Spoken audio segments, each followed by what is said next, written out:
Welcome to Christianity on Trial. Today we're going to be talking about Jesus Christ and whether he is truly the fulfillment of Old Testament scriptures. Many argue that the Old Testament has messianic prophecies, prophecies which run throughout the Old Testament, which Christians claim are fulfilled in the person of Jesus Christ. Jews do not claim that. In fact, most rabbis would disagree with the point, and so on Today Christian Trial, we have in studio Dr. Will Varner, who's professor of Old Testament and Biblical Languages at Master's College in Santa Clarita, California. Of his 3 master's degrees, one is from the Dropsy College, Dropsy Hebrew College in Philadelphia in Judaic Studies, and he has his doctorate from Temple University in Philadelphia. Welcome to the show.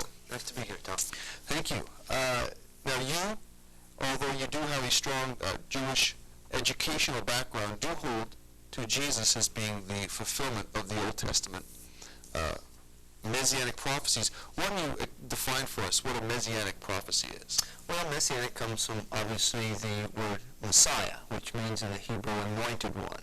There were various individuals in the Old Testament who in their office or their function were anointed with oil. A prophet was anointed with oil, a priest, and a king. And they became anointed ones. You might say messiahs with a small m. And so the concept of the messianic prophecies is that there are definite predictions that predict that there will be one coming someday who will be an anointed prophet, an anointed priest, an anointed king, all in himself, combining all 3 of those functions. He will be the anointed one, or HaMashiach in Hebrew, or the Messiah, we would say in English. And so we believe that there's a succession of these prophecies, all developing the concept of this ultimate anointed prophet, priest, and king who would come. And as Christians, we believe that one is Jesus, the Messiah of Israel, and also the Savior of the world. What we'll be doing on today's show is examining the Christian claims of whether Jesus of Nazareth is the fulfillment of the messianic prophecies of the Old Testament, or in Judaic terms or in Jewish terms, whether Yeshua is the HaMashiach of the Tanakh. What I'll be doing is putting Dr. Varner on the hot seat, if you will. I'll be challenging his claims with the appropriate Jewish response or the often rabbinic response to the Christian claims, so that you get an understanding of the debate, why there's disagreement, what the key issues are of the passages and the interpretive differences, which will allow you to make up your own mind to see whether you believe that Jesus is the Messiah long awaited by the Jews. I'll let Dr. Varner go ahead and make your case. Why don't you go and start and see where we go from here? You know, Tom, we could begin right in the Tanakh itself, the Hebrew Bible, and that would be appropriate. But as a Christian, I will acknowledge that I come to the Old Testament with certain understanding of it that is filtered by my Christian understanding. I believe it's an informed Christian understanding, but nevertheless I am a Christian. Jesus said to his disciples in Luke 24 that it was necessary for him to suffer, and beginning at Moses, that is the Torah, and in all the prophets, that is the Nevi'im, he expounded to them in all the scriptures the things concerning himself. That gives us what I would say is a paradigm for our approaching the Messianic prophecies, that these prophecies are part of one view that this Messiah would first come to suffer and then to reign, and the suffering would come before the reigning. So as we look back at the development of the Messianic prophecies, I think we must approach it in that way as a paradigm to understand them. Of course, the first prophecy would be in Genesis 3:15, acknowledged by Jews and Christians alike as speaking of a coming one who would crush Satan's head. In the context of the promise to Adam and Eve, there is a statement to the serpent, who is representative of Satan, that I will put enmity between you and the woman, and between your seed and her seed. He, that is the seed of the woman, will crush your head, and you will crush his heel. There, if I use a mixed metaphor, in seed form, is really the original plant of the entire branch or tree of Messianic prophecy, in a promise that someday Satan will be defeated by the descendant of the woman. At the same time that he, that is to say the woman, will defeat Satan, Satan will also inflict a wound on him. It says that Satan will crush or damage his heel. So there, in the first prophecy, which is really the mother of all prophecies, you might say, of messianic truth, is a statement that this one, in the process of defeating Satan, will have his heel injured. In other words, he will suffer. And so even from the first messianic prophecy, we have this idea of Messiah's suffering, but also his ultimate triumph when he will render Satan powerless. Now, you may argue that Jesus has defeated Satan, but let's take a look at the world today. Evil has not stopped. In fact, I think one of the greatest arguments against the Christian worldview is that there's so much suffering and evil. We have such a loving God spoken of in Christianity. Here it says that I'll put enmity between you and the woman, and between your seed and his, and he shall bruise your head, and you shall bruise his heel. We're speaking of bruising here. But the Christians seem to say that he will conquer and defeat. But even if this is a defeat, Jesus Christ has not defeated Satan. Evil is definitely not stopped in the world. How can you say then that this is the fulfillment of fulfilling Jesus when Satan has not been imprisoned or defeated? It is certainly true that the end has not arrived. The final defeat and eradication of evil has not arrived. We fully acknowledge that. But the prophecy says that in the process of defeating Satan, his heel will be wounded. So we see that the wounding of the Messiah is a stage in that process of finally rendering Satan powerless.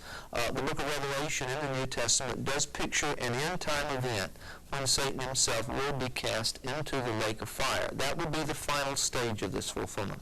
I think Jesus really said it when he provided that paradigm that it was necessary for the Messiah first to suffer and then to enter into his glory. So the suffering comes first and the glory comes second. And in the process, after the Messiah has been wounded, has suffered, in the process, the ultimate victory of Messiah over Satan will not take place until the end times. Yeah, I would say also that the Jewish understanding of Messiah is that he's going to be a reigning king. Jesus definitely has not reigned, regardless of even if he has conquered or not. He is not reigning. He is not reigning. Israel has not been restored as a kingdom, and that is the expectation of the Messiah. Let's move on. I do know that we have quite a few verses, and I would say that this truly isn't the best to hold on to. Where would you take us from here in the Christian worldview? Well, perhaps the best thing would to suggest an analogy of a painter doing a portrait. It would slowly develop with each brush stroke. Genesis 3:15 would be the first brush stroke. And I would suggest that the argument that Jesus is the Messiah is a cumulative argument, that there's a number of prophecies. The earlier ones, each one by itself, may not be the strongest argument to prove that Jesus is the Messiah, just like one or two strokes on a painting would not be enough to identify the person in the painting. So I would say that here's the initial prophecy. Then there are many developments of that prophecy throughout the scriptures of the Old Testament. And with each successive prophecy, another brushstroke is added to the portrait until I believe we can adequately recognize who is being painted. So I would suggest something like Genesis 49:10, which adds the information about this Messiah to the information that he'll come from a woman and Satan will be defeated. I would suggest that in Genesis 49:10 that Jacob says that in the tribe of Judah will come one who is called Shiloh. Some interpret that as one to whom the scepter belongs, and he will be in the tribe of Judah, and he will reign. He will be the legitimate king of Israel, and also unto him shall the gathering of the people be, the last part of Genesis 49:10 says, and that refers to the fact that not only will he have the right to be the king of Israel, but he will also have an appeal to the nations. The peoples of the world will begin to believe in him. So the added fact in that prophecy is that he will be from the tribe of Judah. And that's uniformly agreed by Jews and Christians alike, that the king of Israel will come from Judah. The problem is, since 70 CE, or AD, as Christians like to call it, the temple has been destroyed. The genealogical records have been destroyed, and no Jewish person today can even prove that they are from the tribe of Judah, or from Dan, or from Naphtali, or Asher for that regard. So if the Messiah has not come, how will Jewish people know that he's from the tribe of Judah, since all of the genealogical records have been destroyed?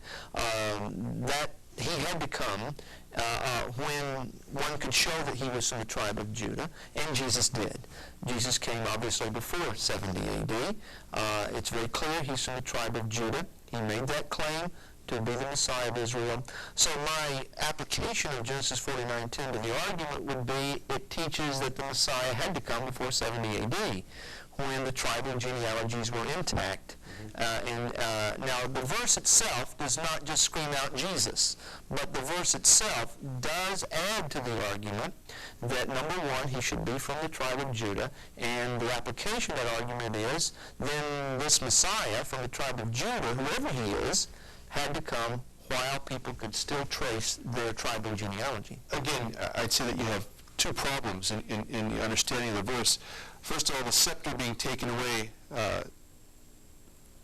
meaning that their right to capital punishment and rule was taken from their kingdom, but that right was taken from their kingdom all the way back in 586 BC. So we have a 500-year gap, a little under 400-some years, of no Messiah. So you have your first problem, and I'd say the second... And no king for a while. And no king. And no king. But to respond to you, Tom, and I'll allow you to finish your point in just a minute, is that a king did return. During the time of the Herods, a king did return. There was a king ruling over Israel. As bad as he was morally, and we certainly don't hold him up as a model or example, Herod the Great was called the King of the Jews. And his grandson, Herod Agrippa I, died in 44 AD. He was called the King of the Jews. In other words, he died approximately 14 years after Jesus' death, burial, and resurrection. So the scepter had not finally departed from Judah until 44 AD. Jesus came before 44 AD, and obviously he came before 70 AD, when tribal genealogies were still intact. But doesn't Israel once again have scepter in hand?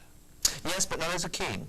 Hosea 3, 4, and 5 says that Israel will continue for a long time without a king and without a prince and without a priesthood, a functioning priesthood. We're living in that time when Israel is functioning without a king. There has been no king reigning in Israel, even with the restoration of the state. That argues against you, because this person here, the Messiah, will be the king reigning.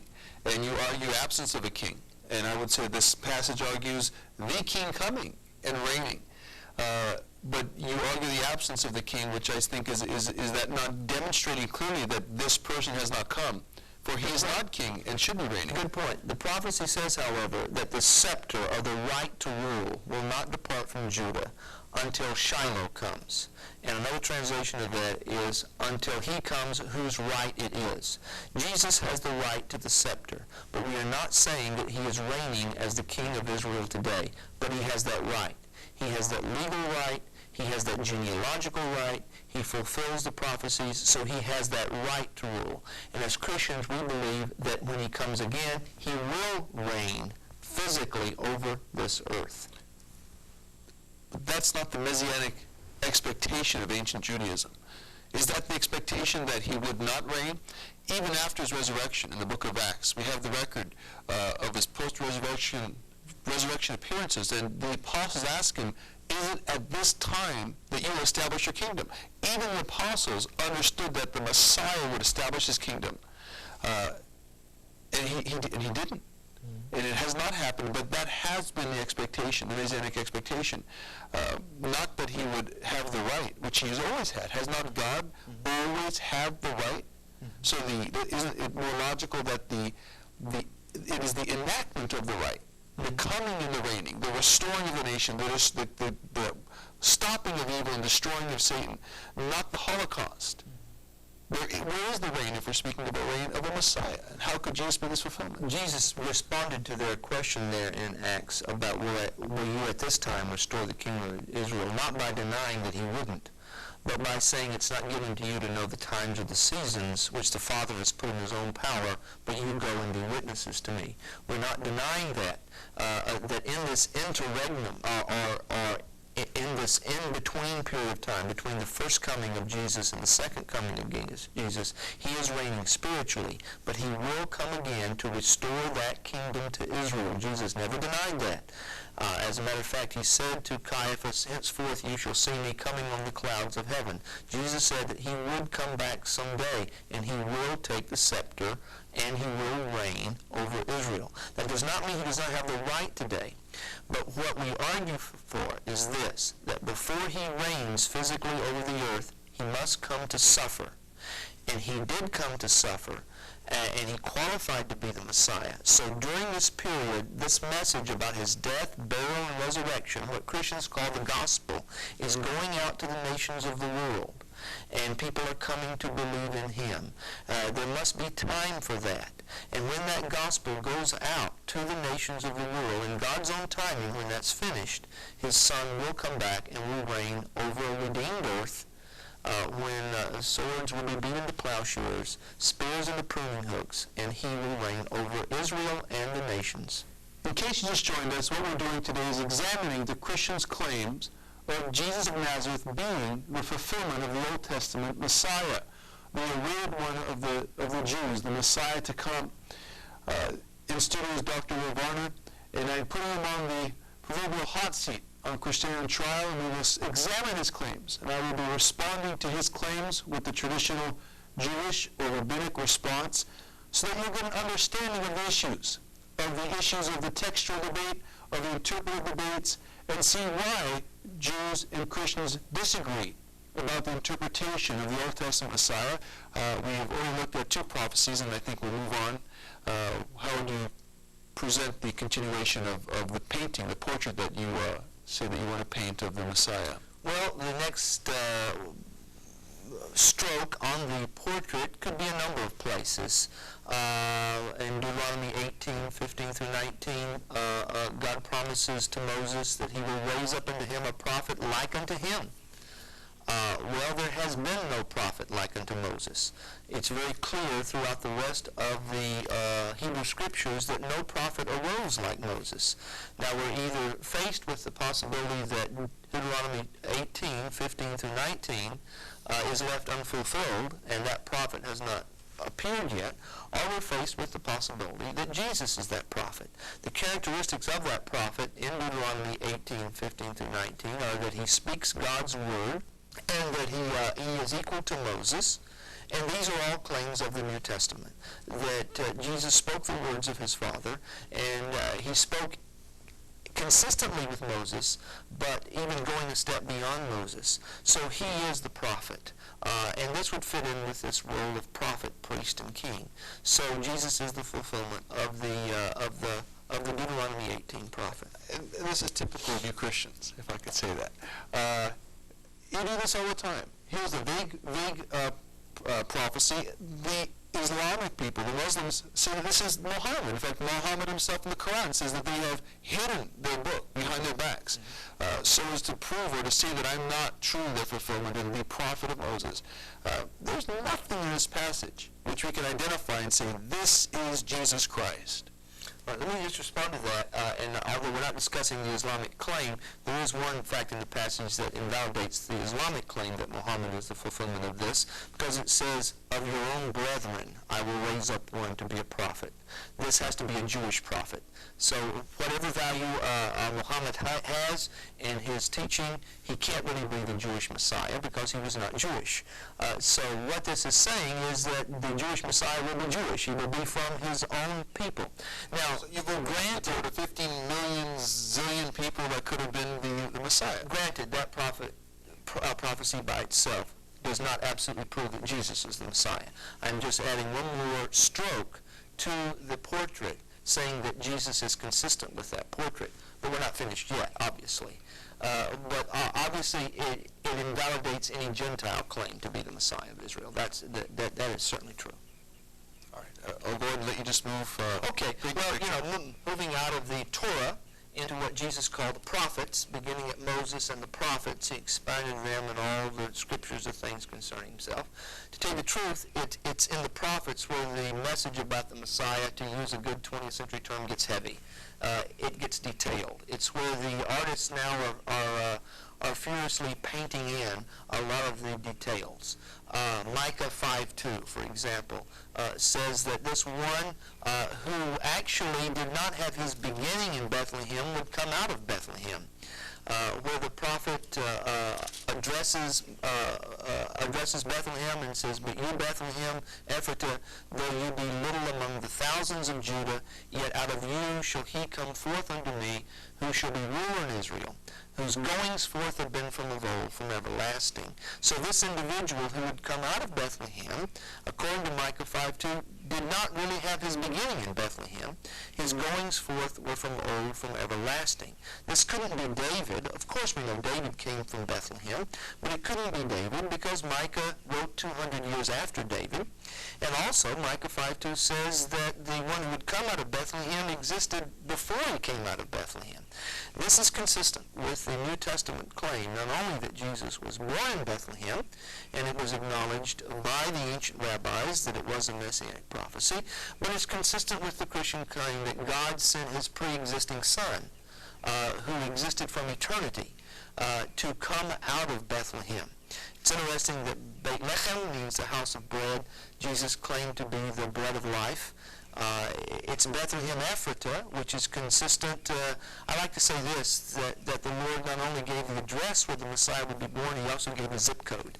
And what I mean by that is Bethlehem Ephratah. Why was Micah so specific? Because there was another Bethlehem. There's a Bethlehem up in Galilee. Joshua 19:15 says that there's a Bethlehem in the north.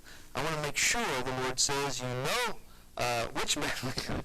It's the Bethlehem Ephratah in Judah. And of course, anyone reading the first few chapters of Matthew is certainly aware that that is where Jesus was born in fulfillment of this prophecy. Again, I think what we have here is you're plugging in your founding figure of your religion into the passage. Nowhere here is the word Messiah found, or the anointed one, Mashiach. It's not found here. You have a term entitled ruler. There will be a ruler. And what this ruler is to accomplish has not happened. He's to abolish war. This one shall be called peace. But it has been far from peace. In fact, the Jewish expectation is that there will be peace. But it has even been argued that peace has not been brought, that Christianity has even brought wickedness. Didn't even Hitler, if we go back to the Holocaust, justify his hatred of the Jews by Pauline writings or by Christian understandings. There has not been peace. War has not been abolished. He has not ushered in redemption in this sense. So how can, again, you plug in Jesus as the Messiah in this passage when he has not fulfilled the things that are in it? Tom, you bring up very good questions, and I think very appropriate responses to the Christian claim. And again, I think we're getting back to really what is the heart of the issue here. Not that Jesus fulfilled this individual prophecy or did not fulfill this individual prophecy. Is it legitimate to make the claim, as Christians do, that there's a twofold track in messianic prophecies? And if that claim is legitimate, then the Christian claim has legs to stand on. If it's not legitimate, then the Christian claim does not have legs to stand on. Now, what do I mean by a twofold track in messianic prophecies? Some prophecies speak like Deuteronomy 18, that he'll just be a prophet. They don't speak to whether he'll be reigning or suffering, granted. Other prophecies speak about him reigning, and the ones that you've mentioned there are legion. Jeremiah 23 and many of the Psalms passages speak about him as a king reigning, absolutely. And Christians accept those completely. But we also recognize that there's another track of messianic prophecies which almost speak almost contradictory to that. Instead of him being a king, instead of him reigning, instead of him putting down wars, instead of him turning the world into righteousness, this other track of Messianic prophecy speak about him being rejected and suffering and doing anything but reigning.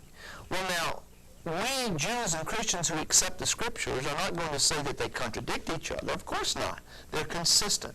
Well, how can they be consistent? How can you have seemingly incompatible portraits of a sufferer and a king put together? Well, the Christian claim is what Jesus said, that the Messiah must suffer first before he reigns. And that twofold track of suffering and reigning, it can be found in the Scriptures too. And as we get to the prophets, in addition to Micah 5:2, we come to some passages that speak about him suffering, being rejected, yea, even dying. In Psalms and in Isaiah, we speak about this, the prophets speak about this whole other aspect of Messiah's reign and rule, and the objections that you keep raising, and I think that they are legitimate questions that you're raising, and they need to be addressed. The answer to that is, are Christians right in claiming that Jesus fulfilled those suffering passages, and he will yet fulfill those reigning passages? That is our argument, and I think it's a valid one.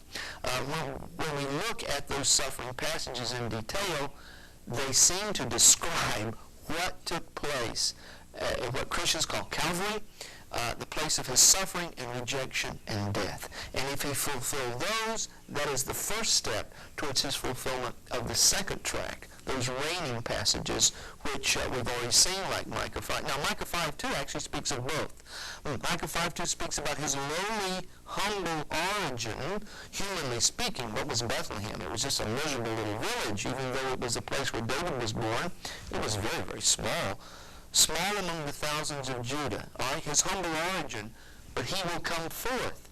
And eventually he will be the ruler in Israel. That's what Micah 5:2 says.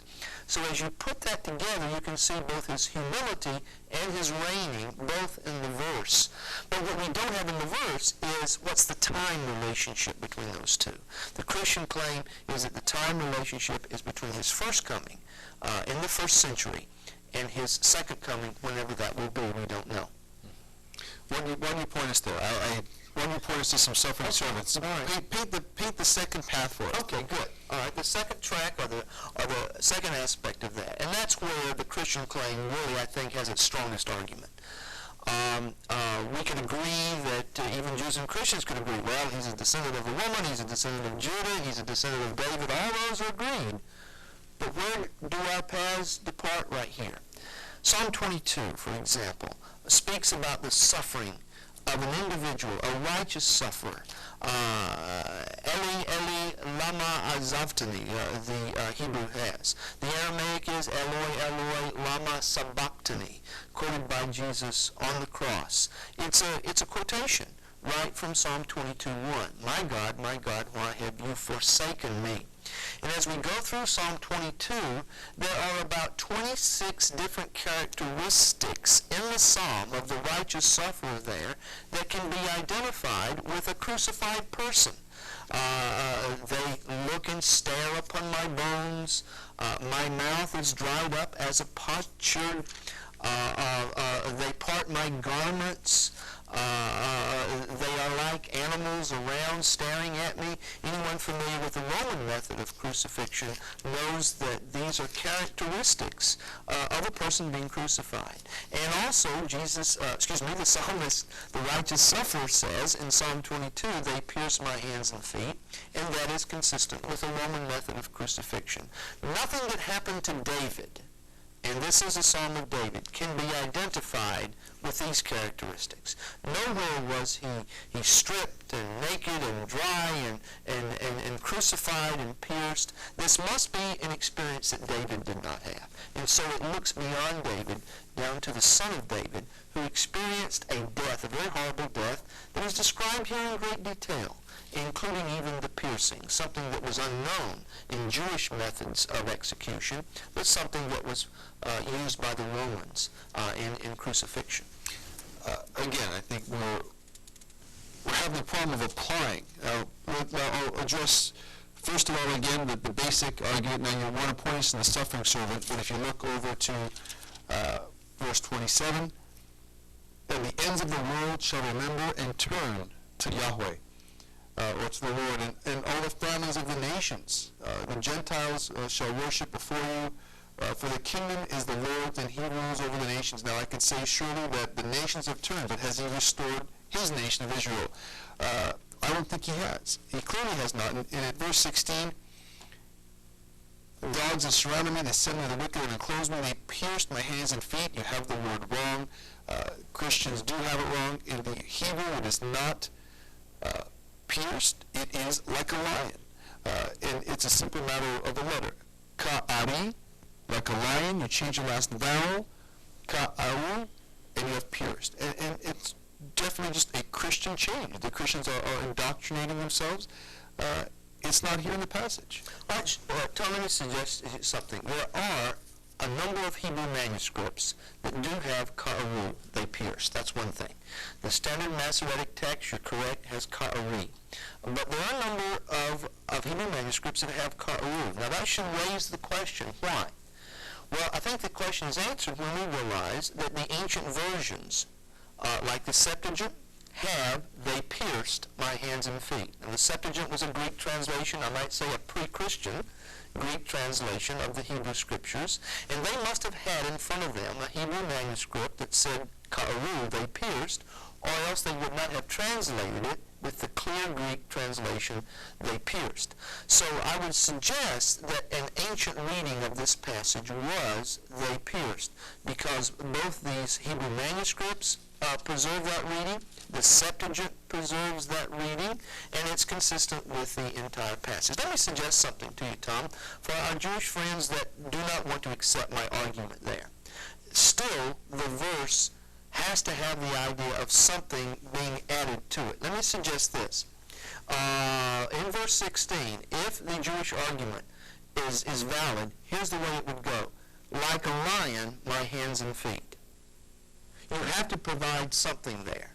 Like a lion, my hands and feet does not make sense, okay? You have to provide something. Why not provide, like a lion, they tore at my hands and feet. Like a lion, they pierced my hands and feet. By itself, it simply doesn't make sense in the Masoretic text. Like a lion, my hands and feet. So why not suggest that like a lion, they attacked or they pierced my hands and feet, and it still is a valid understanding, even from a Jewish point of view. If I grant you that, and we even grant the similarities of the crucifixion account, why could this not just be of David? Why cannot this just be David often says things like this. When he had sinned with Bathsheba and he had covered himself with sackcloth, he says, my bones are aching. That was typical phraseology of David when he was grieving and mourning because of his own sin. And the nations would see often in the travails of the nation of Israel, as they would win the battles, the Gentile nations would fear them because their reputation would go before them. And so this can clearly easily be explained simply as a Psalm of David, without a messianic expectation. There's no word in this entire psalm which is Messiah. This is true, because there are only a few references in the Bible, specific references to the word Messiah as describing this future individual. Very few, as a matter of fact. Psalm 2 and Daniel 9 are the only ones. But the doctrine of the Messiah is not limited to the use of that word Mashiach. And I think everyone would agree with that, Jew and Christian alike. What we're talking about is a coming deliverer. He's called by a number of names. He's called a prophet, he's called a priest, he's called a king, he's called God's son, and he's called the Messiah. So even though the word Messiah is not here, this is talking about an individual, a righteous sufferer, who seems to be rejected by his father at the very time of his need. But the argument that it's David is a valid one, except for one point. There are so many details here that cannot be identified in the life of David. So many details. Only a few can really be identified with what we know about him running from Saul and his life as a refugee in 1 Samuel 21 through 30. The degree of this is not really applicable to the life of David. And then secondly, the redemptive aspect of this and the effect of his suffering and how it's going to reach to the world has no application to the life of David either. like you said, in verses 22 through the end of the psalm, there's this effect that his suffering is going to have on the nations. David's rejection and suffering and exile had no redemptive effect on the nations, but Jesus did. And what Jesus said is, before verses 27 through 29 are fulfilled, when all of the world believes in him and peace comes and the kingdom comes, before that, he must suffer. And that is what we're saying, that before the last part of the psalm is fulfilled in the Messiah's kingdom and reign, the first part of the psalm is fulfilled in his suffering. Yeah, it's hard not to argue that the Psalm 22 has a very vivid crucifixion account, that it's hard to ignore the parallels with the two. But still, it's not definitive. It's not definitive. Well, let's go further. If we really get right to the... before we go, let me say this. You still have not, with as many strokes as you painted, you have not shown any particular passage which unequivocally says Jesus Christ on a passage. Tom, if I could do that, if I could point to one passage here that in very clear letters says this is Jesus Christ, we would not be having this discussion. Because our Jewish friends would see that, read it, and say, oh, this is Jesus Christ. It's clear. It's unequivocal. There's no doubt about it. We would not be having this discussion.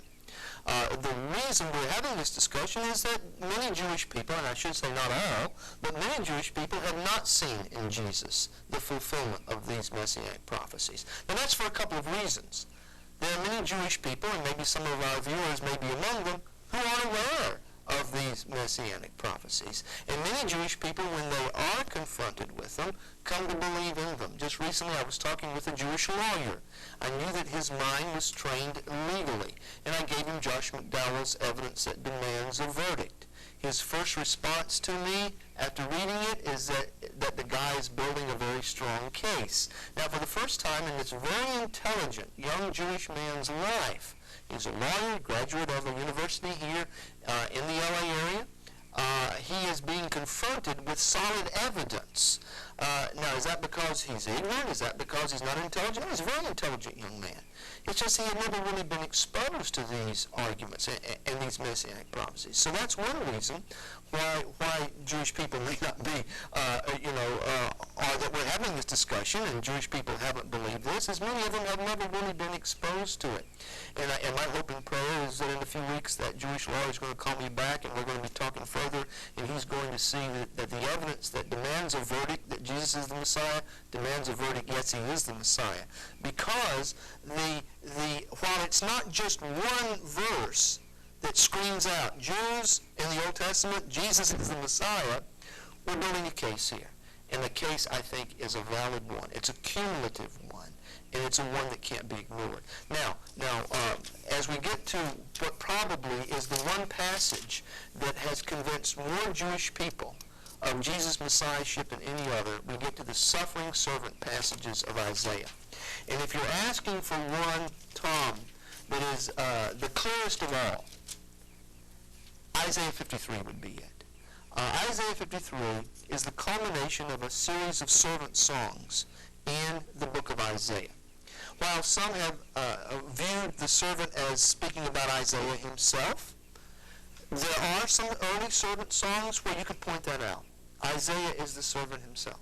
Others have argued that in some of the servant songs that the nation of Israel is the servant. And granted, in Isaiah 42 and Isaiah 43, you can make that point.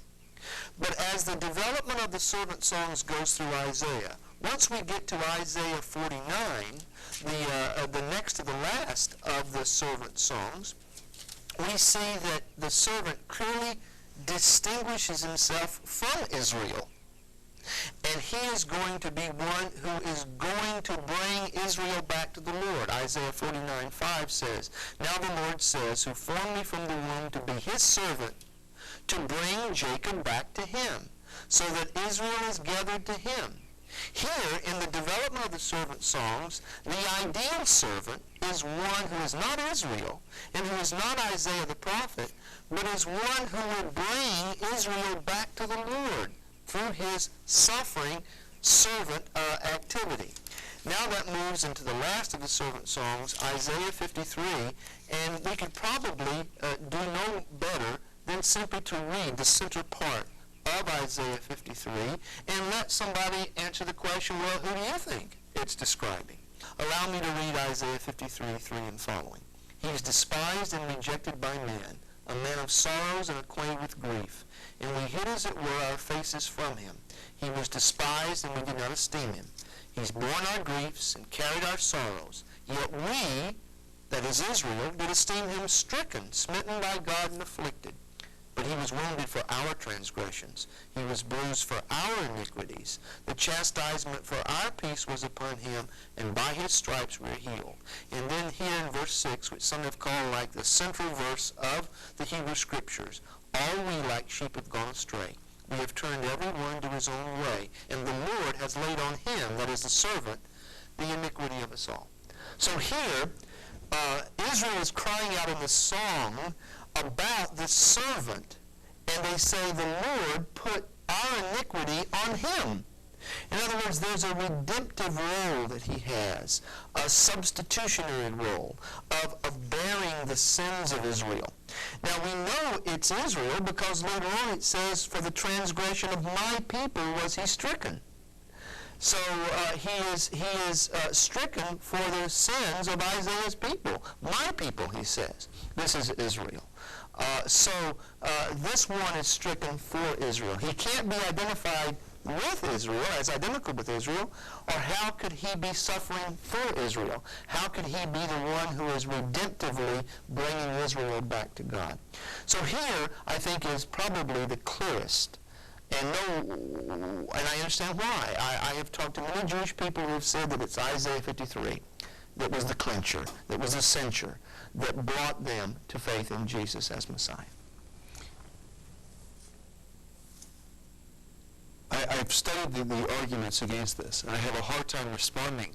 If I want to argue Israel, then I come in again to the point of this person was afflicted for the nation. I've heard it still argued as a nation, and it's difficult for me even to carry it out. In certain Jewish texts and certain Jewish traditions, this has been viewed as the Messiah. I understand that the standard Jewish interpretation today is Israel. And since Rashi, the great Bible exegete of the 12th century, popularized the interpretation that Israel is the Messiah here, Israel is the servant here, that's been the standard Jewish interpretation. But there's plenty of evidence that prior to Rashi, like in the Talmud and in the Midrash, quotations from Isaiah 53 by the rabbis were clearly identifying it with the Messiah prior to Rashi. So a case can be made that it's a standard Jewish interpretation as well, at least prior to the 12th century, that while they may not have agreed that it was Jesus who was being spoken about here, we can cite text after text after text in the Talmud and the Midrash saying that Isaiah 53 was referring to the Messiah. Now, if that acknowledgement is made, then who qualifies? And again, to follow up on our discussion earlier, Tom, how does this fit in with a reigning, a king? You're painting a picture, the Scripture is painting a picture that you're presenting of a Messiah. Each stroke is adding to a picture that you claim portrays Jesus, and this is like a tear in the page, a removing of the middle, saying, King, reign, restore the nation, destroy Satan, destroy evil, cut him out, be the king, bring peace. And here we have the removal of sin, an atonement for the sin of the nation. Because the removal of the sin from the sinner must take place before the Messiah reigns outwardly. And of course, it's an inward cleansing. It's a redemption that is inward that must take place before a redemption that is outward. Our Jewish friends often speak about, you Christians speak about redemption. When Jews speak about redemption, it's outward, it's national, it means restoration of Israel. We as Christians agree with that, but we believe that it's the final stage of the redemption. Before that final outward redemption takes place, when Israel is brought back to the land, something I believe with all of my heart, and the prophetic significance of Israel's returning to the land is something very dear to me. But before that takes place, there must be a spiritual inward redemption, that the Messiah comes and provides for us. And he is wounded, he's bruised, he bears our sins.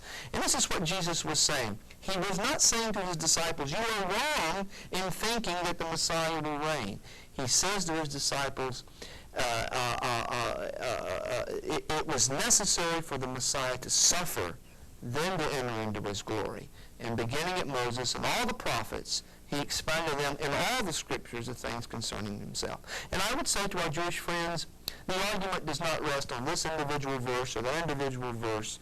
The argument rests on taking all these verses together and what is the best solution to the one who fits the portrait. And I would say that there appeared in the first century an individual who fits the portrait of a suffering Messiah and who fits the portrait genealogically of a descendant of Judah and of David, born in Bethlehem. And even Psalm 16, David says that someday he'll rise from the dead. He did that as well.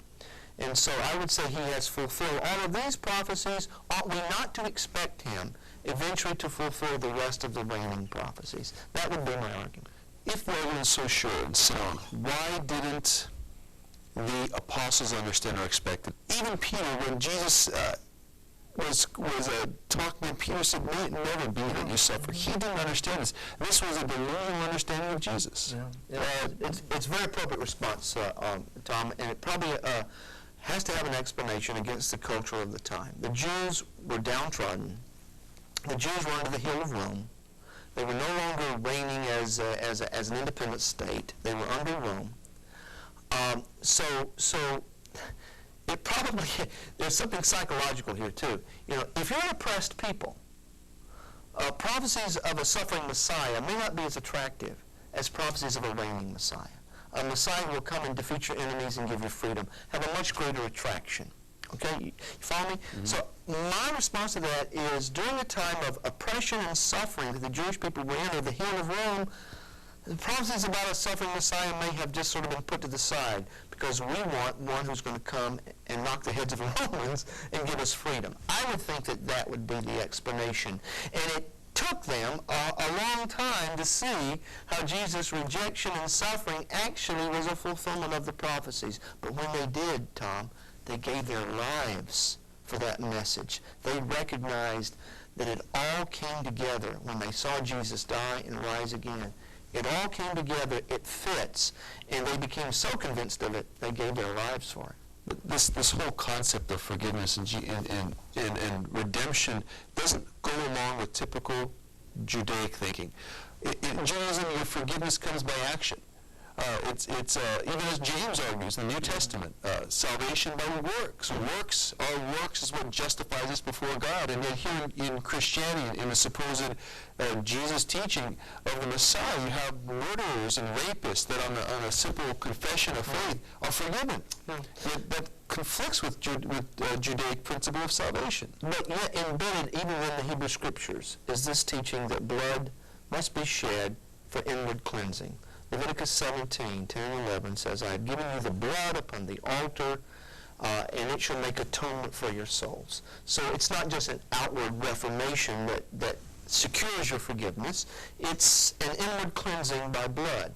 And also, even on the Day of Atonement, in Leviticus 23, the Jewish people were told, afflict your souls. Afflict your souls. So there is an emphasis that there must be something inward that results in the forgiveness of my sins. It's not just outward.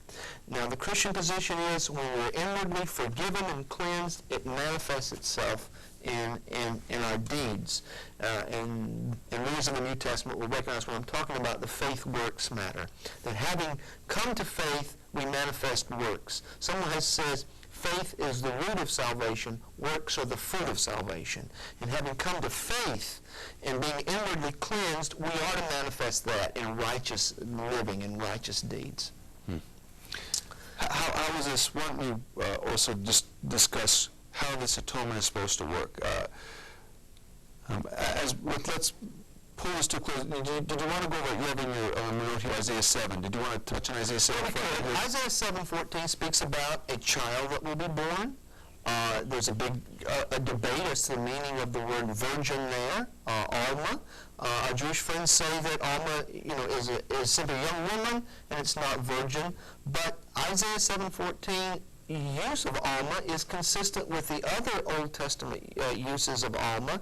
All 6 other references refer to an unmarried woman who is a virgin, the most famous being Genesis 24:43, Rebecca. It's used of Rebecca, who was a virgin. So it's consistent with the use of alma in other passages to translate it as virgin, and that must be seen as part of a bigger picture. In Isaiah 7-9, we see the prophecy about a child who will come, who will have divine characteristics. He will be called Emmanuel, God with us. In Isaiah 9:6-7, or 5 and 6 in the Hebrew text, he's called the Mighty God. He's called the Prince of Peace. He's called Wonderful Counselor, and yet he's a son. So how do you put together this divine human one? Well, we see it as put together in the incarnation, and that Isaiah 7:14 is a prophecy of this Messiah's birth. So that's his credentials, but his work is providing redemption and forgiveness for Israel. And I want to ask one final question as we go, without responding to Isaiah 7. I think if the Jews, if Jesus is the Messiah for the Jews, then why have the Jews rejected him? What is God doing? Why has he brought the Messiah to his people and have them all reject him? The first few generations of the Christian church were almost exclusively all Jewish. So to say that Jews didn't receive the Messiah is not accurate either. I mean, for the first generation, the vast majority of Christians were Jewish believers. They were called Nazarenes. So that's one point, that Jews did respond to him. Sadly, and we must acknowledge this as part of the larger Christian movement in the world today, the so-called, I say the church's treatment, because it wasn't true Christians' treatment of the Jews, has been less than exemplary. Throughout the Middle Ages, oftentimes it was the church, the institutional church, that treated Jews horribly. That does not endear the Christian gospel to Jewish people when you're being hounded and persecuted and exiled. I say that not proudly as part of the Christian tradition. I say that as a shame that those were people in the Middle Ages who were not acting according to Christ. So I think, sadly, that the so-called Christian treatment or church treatment of the Jewish people has turned Jews off to the gospel. And only as they see us behaving as Jesus taught, to be meek and to be compassionate and to be loving and not persecuting them, will they ever find any legitimacy in our message. So oftentimes it's been we ourselves who have turned off Jews to the Christian message.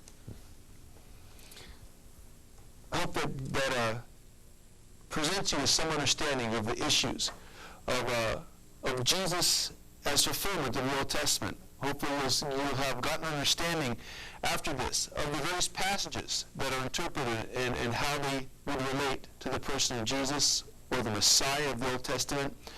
I encourage you at home to take a look at these. Isaiah 53, Psalm 22, and go from the beginning, Genesis chapter 3, Genesis chapter 49, Deuteronomy 18, and Micah 5, and put them together as a portrait, as a painting, as Dr. Warner has established, that each one is a brushstroke of description as to a person, and the whole picture cannot be seen until the last brushstroke is painted in.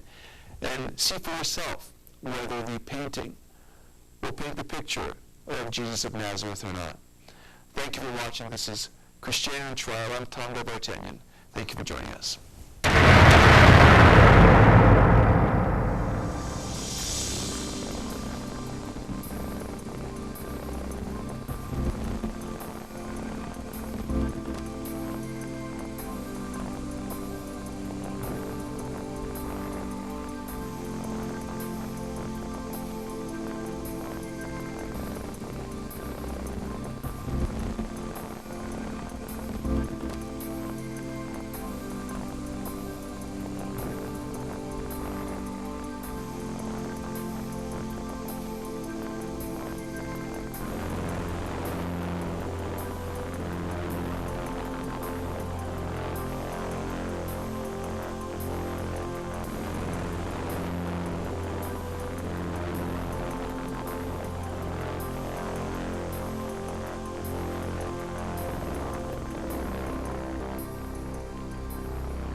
what we'll be doing on today's show is examining the Christian claims of whether Jesus of Nazareth is the fulfillment of the Messianic prophecies of the Old Testament, or in Judaic terms or Jewish terms, whether Yeshua is the Hamashiach of the Tanakh. What I'll be doing is putting Dr. Varner on the hot seat, if you will. I'll be challenging his claims with the appropriate Jewish response or the often rabbinic response to the Christian claims, so that you'll get an understanding of the debate, why there's disagreement, what the key issues are of the passages and the interpretive differences, which will allow you to make up your own mind to see whether you believe that Jesus is the Messiah long awaited by the Jews.